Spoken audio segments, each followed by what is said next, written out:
بہت کتابیں ہیں، بہت بڑے مصنف، اور تاریخ ادب اردو لکھ کر کے انہوں نے اردو زبان و ادب کے اوپر جو احسان کیا ہے وہ بھی سنہرے حروف کے ساتھ لکھا جائے گا۔ تو میں چاہتا ہوں کہ اس کا بھی آپ ذکر کریں کہ مصنف نے وہاب اشرفی کے بارے میں کیا کہا۔ اب آپ دیکھیے کہ یہ کتاب جو ہے الف سے شروع ہوتی ہے اور واو پر ختم ہوتی ہے، یعنی آپ آ گئے وہاب صاحب پر، ٹھیک ہے۔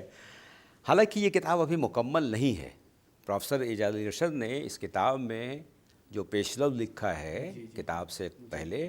اس میں بہت واضح طور پر انہوں نے لکھا ہے کہ ابھی یہ کتاب مکمل نہیں ہے، یہ کم سے کم 10 جلدوں میں آئے گی،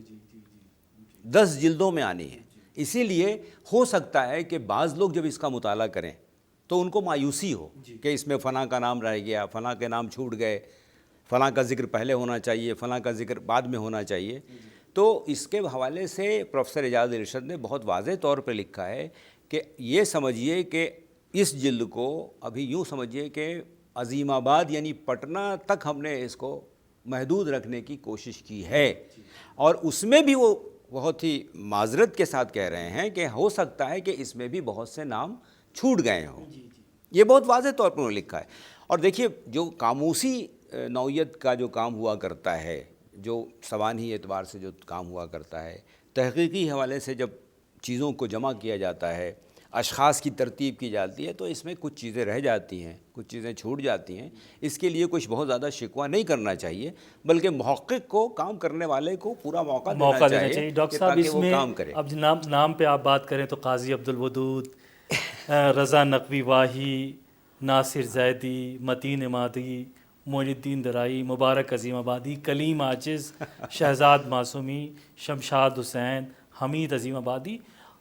حسن نعیم، ایک سے کتنے لوگوں کا ذکر ہے اس کتاب میں۔ اب آپ حسن نعیم کی بات کر رہے ہیں، ایسے تو بہت سے نام ہیں، بہت سے۔ حسن نعیم صاحب کا صرف ایک شعر زاد راہ کے طور پر ہی ہم لوگ ساتھ لے کے اٹھ سکتے ہیں یہاں سے،